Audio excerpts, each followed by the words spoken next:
Welcome to Been Worthy the podcast, a special conversation series that provides a safe space for women of color to share their worthy aha moment. I'm your host, Dominique Clark. And sis, I'm here to remind you that you've been worthy. Hey y'all, we are back with another incredible episode and another amazing woman whose story I get to share with you by the name of Charlie Cooper. This episode is entitled Can't Stop, Won't Stop, because Charlie's story is truly that of resiliency. She's a fighter and she's been true to her dreams over the years, and she's truly reaping the benefits of her hard work and dedication. Let me give you a little bit more about Charlie. She's an on-air host, an entertainment reporter, an entrepreneur who has been in the journalism game for over a decade. She's worked in television, editorial, and social media through her career, including a recent stint serving as a main host and producer of Rolling Stone magazine's daily show on Twitch. She currently reports for The Broadway Show, a New York City-based, nationally syndicated weekly show that airs in over 170 markets across the country. Okay. Some other notable career stops Charlie has made along the way include CBS New York, Essence Magazine, and BET Networks. She loves doing live events coverage and has done so at major festivals including Coachella, Lollapalooza, and South by Southwest. She's recently taken on serial entrepreneurship as a full-time content creator, and I'm super excited to share her with you today. We met years ago at an industry event that we were both exclusively selected for, and we'll share a little bit about that more in the show, so I hope you enjoy it. Sit back and listen.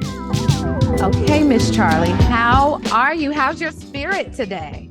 I am doing well. I love that question. How's your spirit? That's like so different because people are always like, how are you? And it just, garners the very basic, like, okay. But I love the how's your spirit? I'm doing well, though. I am doing well, tired. Yeah. I feel like my body is very tired. I'm like fighting a cold right now, but we're making it happen. I'm always on go. So I don't have time to stop, you know what I mean? Which is probably kind of toxic, but whatever. But you're making it. You're making it. You're here. You look fantastic. I'm so excited and honored for your yes to share your story. Can we talk about how we met really quickly? Because it's really an interesting story. Yes. So back in 2019, we were invited, 21 of us were invited to the American Black Film Festival in Miami. NBC Universal hosted a hosting workshop for entertainment personalities, correspondents, TV anchors, all the things. And we got to be in the room and participate in that, which was such an honor. And we met, and a group of us kind of clung together and we hung tight that whole weekend. We did. It was such a good time. And honestly, I just love seeing everybody flourish over the years too, and just like keeping up with everybody's lives, their careers, but also their like family lives as well. And just kind of seeing everybody bloom and blossom. That's been really rewarding. And like in a group of that many talented people, what else is the option, right? Yeah. Yeah, I absolutely love it. It was so natural for all of us to get together and talk about our experiences. And like you said, stay connected over the years. I cherish those type of moments. When I go to events like that, it is more so for the relationships for me that I can build and get out of that than more than anything. But, it was an eventful weekend. Can we talk about... That it was a lot going on. How we almost fought an Airbnb host. Oh my God. That was a hot mess. Like on so many different levels. The Airbnb didn't have like gnats or bugs or something like that. And then like Airbnb host was mad because there were extra people visiting. And it's just like, what is happening right now? And no one was even supposed to be here. So like the fact that someone is staying here, literally watching, wasn't it like behind some sort of like separator or something? Yeah. The weirdest situation. But you know what? I'm not even surprised because I feel like these kinds of like random things happen to me all the time. It's almost to be expected now. But what I loved most talking about the relationships, we had probably known each other for 24 hours, if that. No, I think it was day one. We had Yes, moved into this Airbnb, but the girls that we had all connected with, we were like, no, we're not leaving you in this Airbnb. We came and scooped yes, you and all your things to make sure you were exactly. safe. And Yes, memories. exactly. That and truly, like y'all really did come through because I don't know what I would have otherwise done, and I would have been extremely uncomfortable and more focused on this Airbnb situation Yeah. versus being at ABFF and really thoroughly enjoying it and cultivating these relationships. So honestly, everything happens for a reason, and like to this day, so grateful to you guys because wow, that was a mess. We weren't gonna leave you hanging. Yeah, yeah, no, we definitely bonded through that moment and had a time. So I'm super grateful for that experience. But can we talk about your journey? One of the Yeah. things I love, and I've called this episode "Can't Stop, Won't Stop" because I have been so inspired by your journey. Talk about the ups and downs in this industry and still keeping the dream at the forefront, getting back up after you've been knocked down 7 times and still winning, right? And Yeah. not allowing the challenges or what may seem like defeat prevent you from moving forward. So talk about how you started your start in journalism and how you ultimately ended up as a TV reporter for Broadway.com. Yes, definitely. I feel like my story really brings to life that quote of like betting on yourself. And I don't think that I ever like take a step back to think about it. It just comes naturally to me because I am a risk taker and I love trying new things. I'm always like, my saying is always like, I'm either going to sink or swim and I'm never going to sink. You Yeah. know, it's like kind of having that belief in yourself. But okay, so I started out in this industry. I always start my story saying that I started out in Roanoke, Virginia. But the truth is, in college, I was interested in journalism. Initially started out pre-med, and that was a horrible idea. And Same. girl, My degrees in biology. I was pre-med too. no, no, I had no idea. Yes. That's crazy. So my dad was like pushing me to be pre-med, hated it, failed my first semester, and my parents weren't used to me like failing. So they were just like, what's up? And I was like, well, I'm doing the thing you want me to do. Yeah. And so my dad's like, you know what, moving forward, you're gonna pursue what you want to do, and we'll see if things change. Completely changed naturally because that's where my heart was. And I kind of told myself after I graduate, I want to move to New York City. It's so funny because my whole journey has like kind of centered around wanting to return back to New York City or like live in New York City.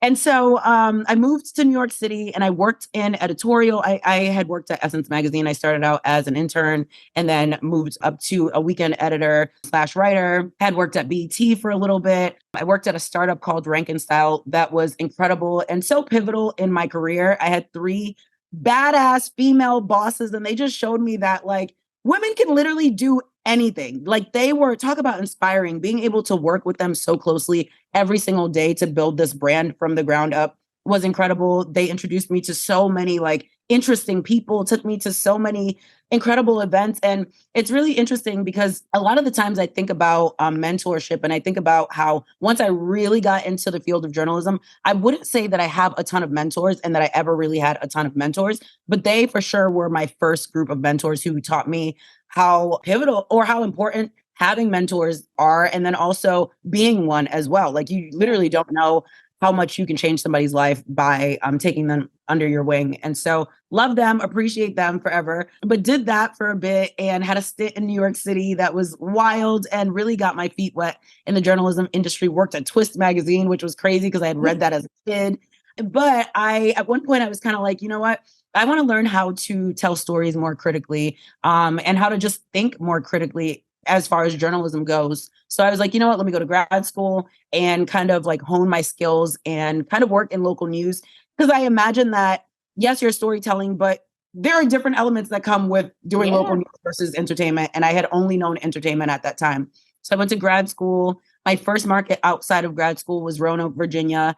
And it's really interesting because like you hear all the time, like you're going to have to start in market 200. You're going to have to do all of these things. And I've always been a believer, like, I'm going to try. You know what I mean? Like, if I've got to start there, I'm going to try to start here. And if I do, fine, but I'm going to try to start here, you know? Yeah. So I started in a mid-sized market, which was a huge blessing. And I recognize that as a blessing and stayed there for a little over a year. But was like, you know what? I think there's more for me. I think that I can go somewhere else and do bigger things and be challenged on a greater level, contribute to whatever community on a greater scale. And so at the time I started applying, I got an offer from Ken's Five in San Antonio, and I was like, okay, bye. Like, but bye. But I will say I appreciated Roanoke because, and I probably shouldn't say this, but at the time I did not know how to drive. Like, did not know how to drive. I was grown, by the way, like 25, literally. 25, which is a shame. I think I learned how to drive, like officially, technically in grad school right before that job, but I had never really driven outside of my driver's classes, you know? Yeah. So I learned how to drive on used vehicles. Oh my God.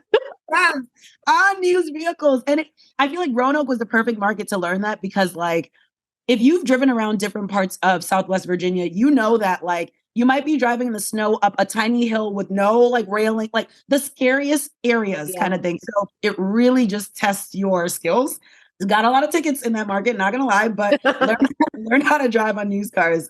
But loved that job as well, just as a foundational job and getting my feet wet when it came to local news. Went to San Antonio, loved it there. I was there for a little over 2 years. And I didn't want to leave necessarily, but I knew that, like, I kept feeling the pull of entertainment on me. And I knew that that was something that I wanted to get back to. And I feel like everybody around me was kind of like, I can see you doing this. And I could see me doing it. Yeah.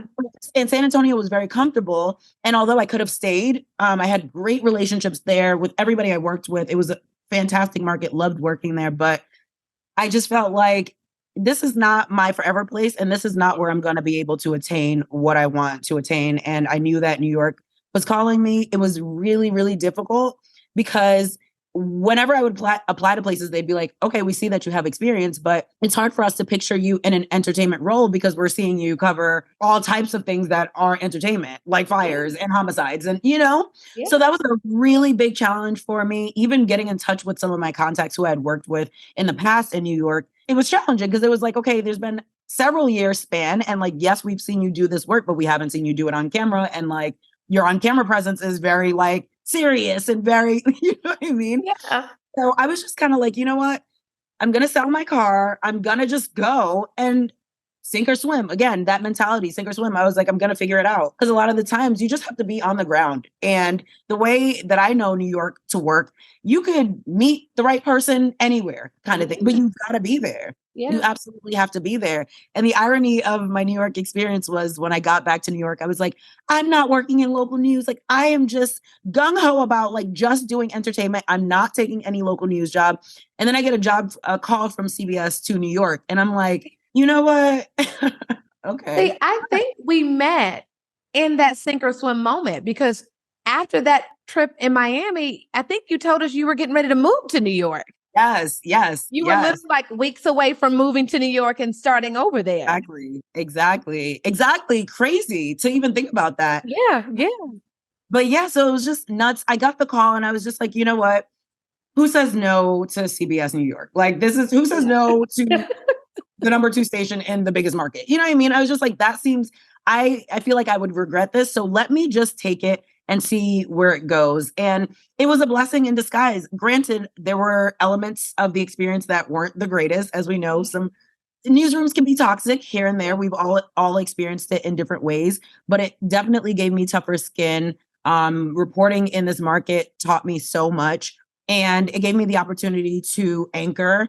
I actually anchored this show. It was a very interesting concept. It was a show that was being anchored out of New York for an Atlanta station. So it was really interesting, kind of trying to, I guess, build some sort of relationship and connection with PIOs and all that stuff in a whole different market and tell stories that were relevant to an entirely different market while being in New York. But I loved that team. My team kind of reduced to like just a few people. So it was very intimate. I got a lot of say. It was very, very hands-on and I learned so much. So I felt like that CBS experience was meant to happen. But in the midst of all of that, prior to me getting that anchoring role there, I was reporting and I didn't love it. I'm going to be honest, I didn't love it.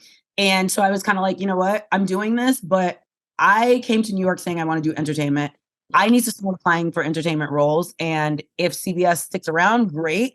But if not, then great. Like whatever happens, happens. But I know that I want to be in entertainment.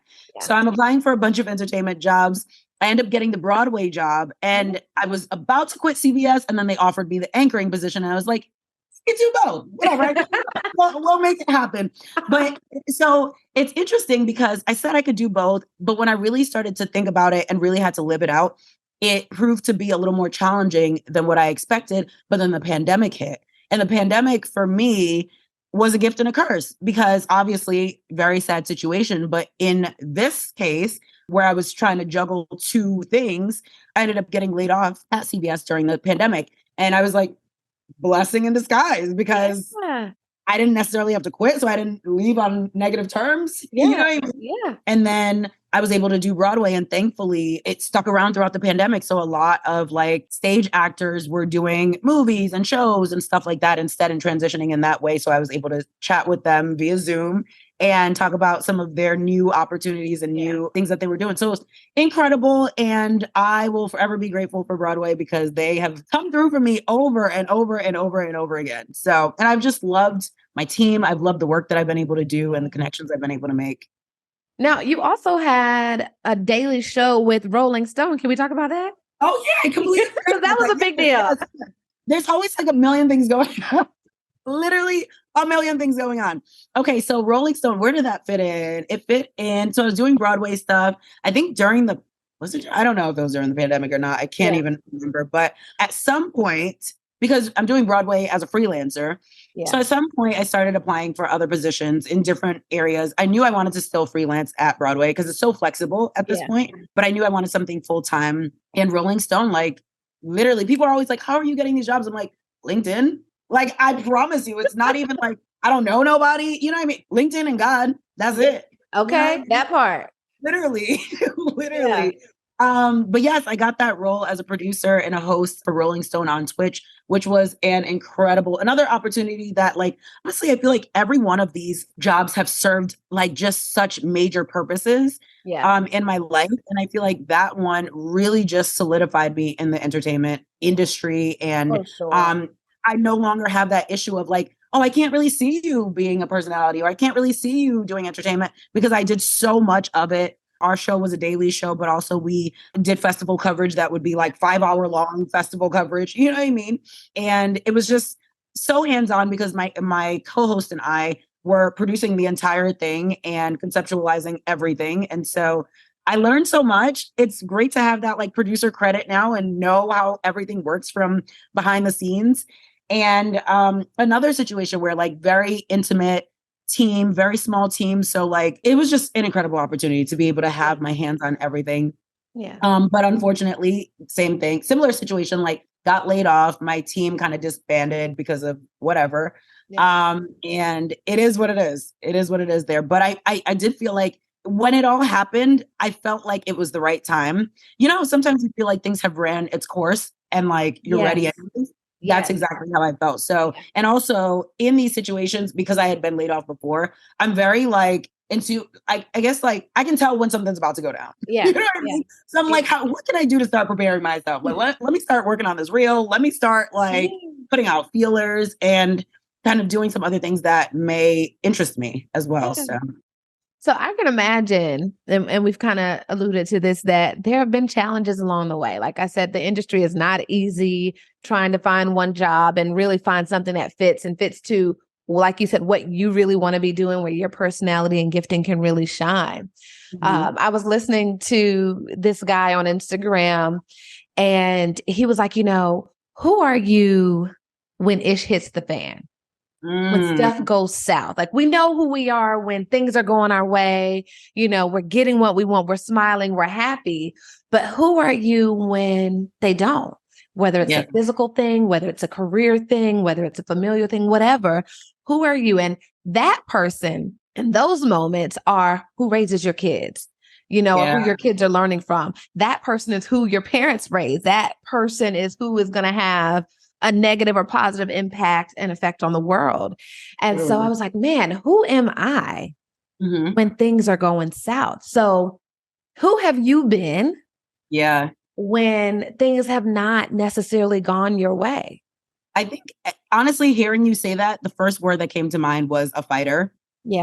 100%. Because I think that's the type of person that my parents raised. Like, it's going to work out one way or another, and we're going to figure out a way. I don't know how just yet, but it's going to work out. And I think that that just comes from the fact that, like, my family came here as immigrants from Liberia due to the Civil War. And, like, just you have to, I mean, in a situation like that, you got to make it work. It's literally life or death. And so I think just that fighter mentality and that fighter spirit has always been in my parents, and they've just instilled that in to my siblings and I. And they've always just told us, like, you can literally do whatever you want. Like, one thing I will give my parents credit for, like, they always made me feel like I was that girl. Even when it was like, clearly you're not that girl, but I'm gonna tell you that girl. You know what I mean? Or I'm gonna tell you that you can literally do anything you put your mind to, and you're just gonna have to figure it out. If somebody else can do it, what my mom always says, what man can do, man can still do. And it's so true. It's like, if this person can do it, why can't you do it? Like, literally, absolutely nothing is impossible. And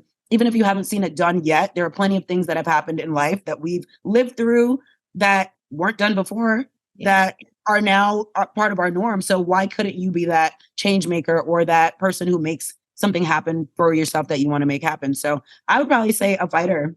Yeah. Yeah. So what drives you? What gets you up in the morning? What keeps you ticking during the day? Yeah. I'd probably say, and this is, I don't know if this is weird, but, like, for me, what drives me are my unborn children and my, like, family that doesn't exist quite yet. Yeah. I think a lot of the things that I've done in life, from back in the day, from college, from high school, I've always thought about, like, what example and what legacy do I want to leave behind for my children who don't exist yet? What kind of empire do I want to build with my husband who I haven't met yet? And what do I want to do for my family, my immediate family, that in a way that I can give back to them, but also give back to my community? My mom has always been so big on giving back because, again, we came here as refugees, and literally we made it because other people gave to us and because other people lended that hand. Like, if we didn't have that, who knows? You know what I mean? So, like, she's always, like, growing up, we would always, during Christmas and Thanksgiving, when it came a point where we did have it, she always made it a point for us to, like, find kids in the local schools who were needy to give to, and, like, you know what I mean? Or, like, go to someone's house that, like, maybe she had a friend who had told her about a family that was struggling, or their family member that was struggling, and we would go to their home and bring turkeys and all that stuff, because those were the things that people did for us. So I always kind of think about, like, my family that doesn't exist yet, my family that does exist, and then, like, other people who I can give back to. I love that. And I've not heard that. You know, most of the time, our why or people's whys are wrapped up in the here and now. So I love that you're thinking about something that hasn't even manifested yet, but know that we'll want to make sure you have something on the table to provide them. I think that is incredible. I love that. So here at Been Worthy, the podcast, one of the questions I ask every guest is about their worthy aha moment. And so this moment is when you realize not only were you worthy of all the things you could desire in life, family, career, love, whatever it may be, that you were worthy. Not only were you worthy, but you've been worthy and started moving and thinking accordingly. Now, you know, for some people, that is one moment. For a lot of us, it's several events that kind of remind us of who we are, and we start, you know, we straighten up and walk a little taller. But can you recall a moment in your life or moments in your life where you're like, man, I've been worthy. Let me start moving like that? Ooh, I love that question. That's such a great question. My first thought was honestly my 30s. Has, like, just as a whole, it's been like, but I can't even necessarily just give my 30s credit. I think I mentioned my family, my parents, but also my sister, who has, like, served as a second mother to me, has always kind of tried to instill that in me growing up. And it was just great to have her example to look up to, as well as my mom's and, you know, my other family members as well. But when I think about the women in my family, my sister Zoe has always just instilled that in me and has reminded me of that, in addition to my mom. But I want to say, like, I really, like, so although I knew that I was worthy, I really stepped into that. I won't even say season, because I guess it's a lifestyle. In my 30s. Yeah. Like, you realize, and I don't know where this saying came from in my life, but one day I literally just realized like people don't care as much as you think they do. You know what I mean? And so, and I don't know if like living in New York City the first time when I was in my early 20s, I kind of realized that like that kind of clicked for me. Yeah. And I realized that you can like walk into a room like you own the place. I love to say like walk into the room like you own the place. Period. Because the way you walk in is the way that people interpret it. Like perception is reality. So if you walk in like you own it, they don't think you own it. Yes. You know? Yes. And so even knowing all of that, I feel like stepping into my 30s really showed me that, like, you know what, this is yours for the taking. Like, this is like, don't just know this stuff, but own it, walk in it, and also encourage the people around you to as well. Like, I feel like I have a great support system, a great group of friends, great group of like just people in my corner in general who I also try to like remind this stuff to on a regular basis. Yeah. So much so that like now it's a thing where we remind one another. So, because you know, I'm not always up here. There are many days in here, and I'm just like, God, what is going on? Like, what did I do? What did I do to deserve this? And I'm reminded by these same people who, when they're low, and I'm encouraging, I'm reminded by them that, girl, no, we're not going to do this. And one thing that I feel like my 30s also taught me is like, you can experience something, but don't stay there. And I think that just knowing that has just like changed my life so much. So I like my friend and I have this thing where we're like, we give each other 24 hours. It depends on what it is, but it's like 24 hours to like sulk about something. Sometimes for me is like a week or a month. Look, take the time you need, girl. Okay.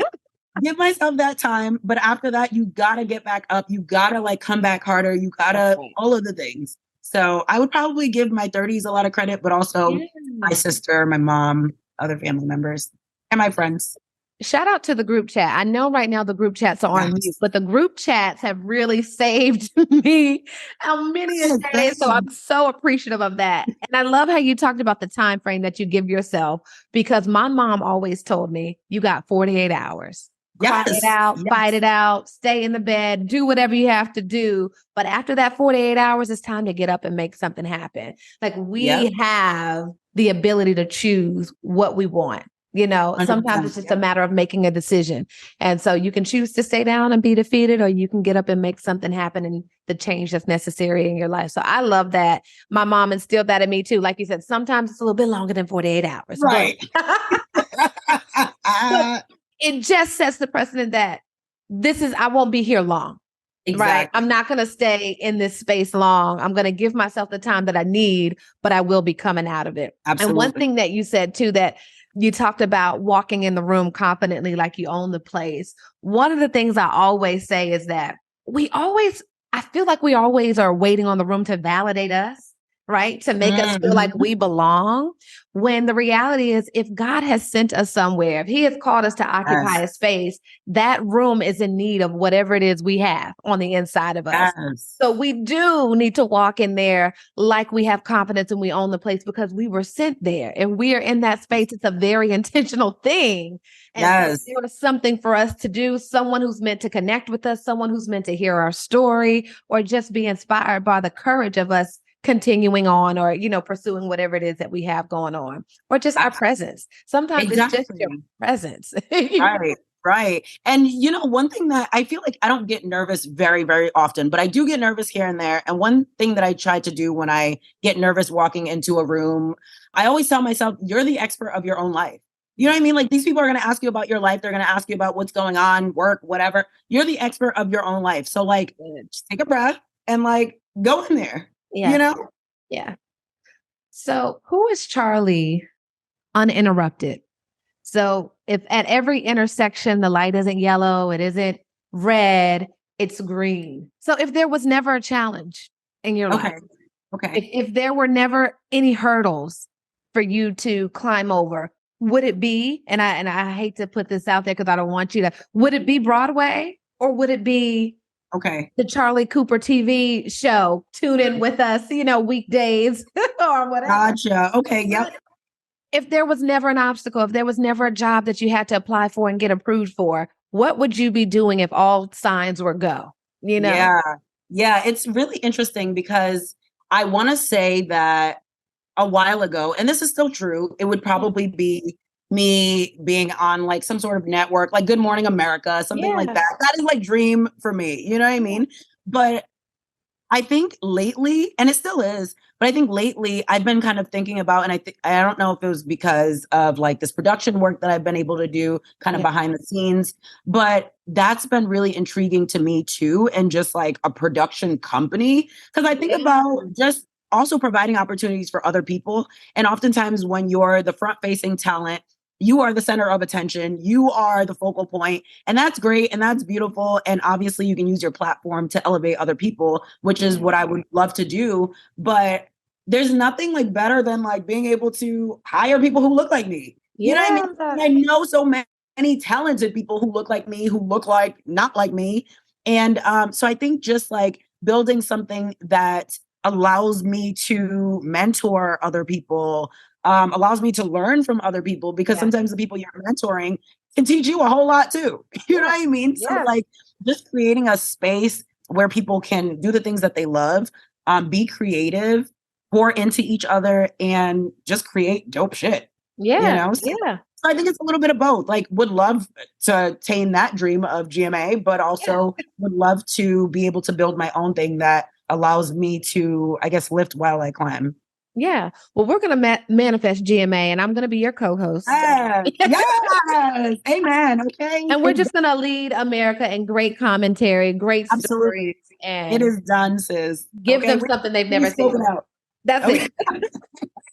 I love that. And when it happens, we're going to play this clip back. Okay. We are going to play this clip back, and the world is going to be amazed at how far we've come and the fact that we actually made this ish happen. Okay. Okay. That part. Seriously. Well, one of the things I love is that you also haven't been afraid to pivot and explore the other parts of you, the other passions and love, different loves that you have. And so we know you love travel. We know you love food, and appreciate a good meal and just a variety of meals and things. And so I love being able to see you creating beautiful destinations for people through your Airbnb, but also your travel abroad and showing people different parts of the world and culinary and all the things, and even just locally too, like the great stuff that's, local to you that people should try.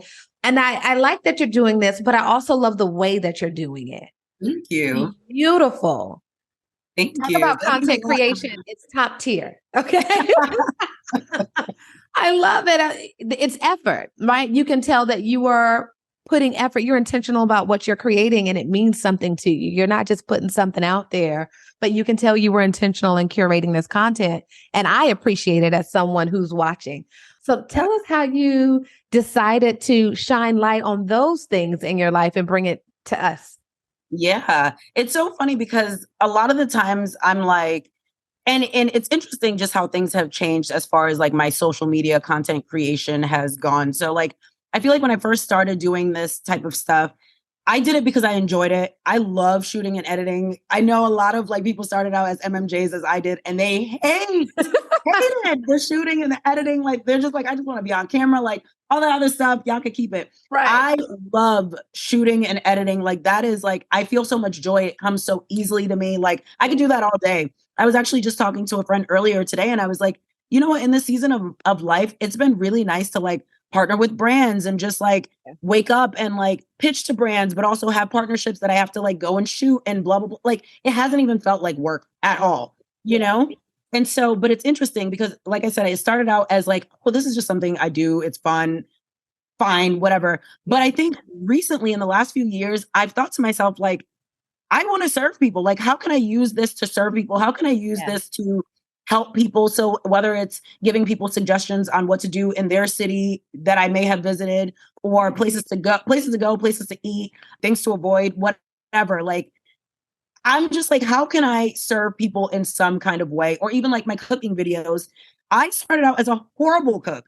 Like I talk about in college, how like, and I only learned how to cook because, again, thinking about my future family, I'm like, I'm gonna need to know how to cook so I can feed my kids. I always used to say that in college. Like, who else is gonna feed my kids? Girl, bye. But that was always my thing. So I'm like, I have to learn how to cook.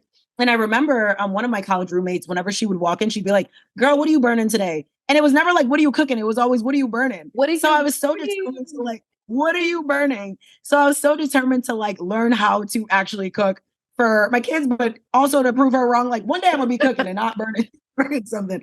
But even with that stuff, like that started out as just like, oh, let me just share my recipes, whatever. And then I started realizing that, yo, this is really helping people. Like I have people DMing me being like, I'm so glad I tried X, Y, and Z recipe. It made my life so much easier. I batched it for the week and I've been eating it all week. It's been bomb, blah, blah, blah, or whatever. And so once I realized like I could actually use this to serve people, whether it's the amateur cook who is struggling, because that was me at one point, or whatever, just to inspire people and just to like help them in whatever way. So I think my content creation, yes, I still enjoy it so much. But it's gone from this thing that I just do because I enjoy it. And it's like, let me share to like, no, how can I serve? Yeah. Through content. So and you can tell, like it's apparent that shift has been made. And I, like I said, I appreciate it as someone watching it and consuming the content. It's certainly elevated over the years, and kudos to you. It looks great. You've got me questioning my meals. You got me wanting to go to Liberia. Can we talk about that? Yes. Really oh my quickly? God. Which honestly, I gotta be better at putting the YouTube content out on like Liberia, because I feel like tons of people have been asking about that. But you know, YouTube is just, it's a job in and of itself. Yeah. But I got to get back on top of it. But Liberia was quite the trip. It was my first time going. Yeah. I had always said my entire life, I had always said, I don't want to go until my mom is ready to go, which is very ironic because initially I wasn't even planning to go with my parents, but my parents had asked me to go. And I thought about it one day, like, this is something I've been saying for like decades. Like, I'm never going to go until my mom is ready to go. What are the odds that the first time I would go would be with my mom? Like, I didn't think that necessarily would have been the case, you know? Yeah. And so it's just crazy how things work. Like I am such a big believer in the power of the tongue because truly like seen it happen time and time again. But so I went with my parents and it was her first time. It was a very, very emotional visit. Because again, the last time she was there, they were running for their lives because of the Civil War. So very emotional, but also it was emotional, eye-opening. I feel like there's so much potential for the country. And there are some really interesting things there as well that you don't see people highlighting enough. And that's why I'm like, I need to get on it because I have a lot of that content that I need to be highlighting, you know? So, but Liberia, like, I mean, it's home for me and I look forward to going back. I really, really do. It has a lot of potential, a lot of work to still be done, but still a lot of potential. Tell us where your blog and your YouTube channel, where we can go and experience this, your travels, and some of your food and all of that stuff. Yes. So my food and travel content is on my blog called tripsanddip.com. So kind of a play on chips and dip, but tripsanddip.com. And then my YouTube is youtube.com/Charlie Cooper. And it's a bunch of, it started out as just like, well, actually it started out as just a place for my reel, for my resume reel. But then I started putting like cooking stuff on it during the pandemic. It was random stuff. And now I'm like, okay, I need to focus on just like travel and food stuff. So in the coming weeks, months, fingers crossed, hoping to put more Liberia content up and then also Colombia content, because a lot of my Colombia content on TikTok has done incredibly well. And it's crazy how many people are so interested in places that like you wouldn't expect, you know? And so I'm like, if I have the information, who am I to hoard it? Like, I'm happy to give it away and happy to help. So yeah. Well, I love it. I love it. And I know we've kind of talked about the future a little bit, the future kids and all the things. What does your future happiness look like? Yeah. My future happiness looks like having a thriving family that makes an impact. Just because that's just been so ingrained in me that I can't imagine living a life where it's just about us, you know? It's taking care of my loved ones who may need help. It's giving back. It's having a scholarship. I wanted to like have a scholarship for a refugee for forever. And I'm just like, at some point it's going to happen. Some point it's going to happen. So a scholarship in both of my grandmother's names for a refugee who's pursuing medicine or journalism. Irony there. But yeah, honestly, I think just overall, it's just having peace of mind. It's doing the things that I love. It's serving other people. And and I know that those are very general concepts, but I think it's okay that it's general because we evolve, change. And today peace of mind and joy might look like doing X, Y, and Z for me. And then in 10 years, it might look like something different. So, yeah. Well, good. I love that. One of the ways that I end this show is kind of like a rapid fire game. I'm going to say a word, and in 5 seconds or less, I want you to share the first word that comes to mind. Ooh, okay. Are you ready? Yeah. All right. That was my rendition of a drum roll. Okay. Food. Passion. Black women. Ooh, royalty. Travel. Stories. Hustler. Me. The dream. Ooh, giving back. Your future. God led. Sorry, I know that's several words. No, it's fine. Yeah, we'll take it. We'll take it. And finally, Charlie Cooper. Ooh, a resource. We love it. All of those were like multiple words. Forgive me. You know what? I need to improve this little game because I need sound effects and all the things. I really shouldn't be doing my own drum roll, but no, I like it. It's the authenticity for me. Okay. That's what it is about. So, Charlie, first of all, thank you so much. Again, like I said, thank you for your yes and showing up here and sharing your story, getting beat for Ben Worthy Pod. We appreciate it. Your story has inspired me over the years, and so I'm super excited to share it with others that they would hopefully be inspired by it as well. Thank you. I appreciate you. And I've loved watching your journey as a mom, as a wife, as a woman, as a beautiful Black woman, like literally creating a lane for yourself. I'm sorry, I got to brag on you too, because it's the truth. You talk about I inspire you, you inspire me too. And that's a fact. And I just can't wait to continue cheering you on as you soar. Thank you so much. I appreciate you. Love and light to you and continued success on your journey. I can't wait to keep watching. Thank you. We did.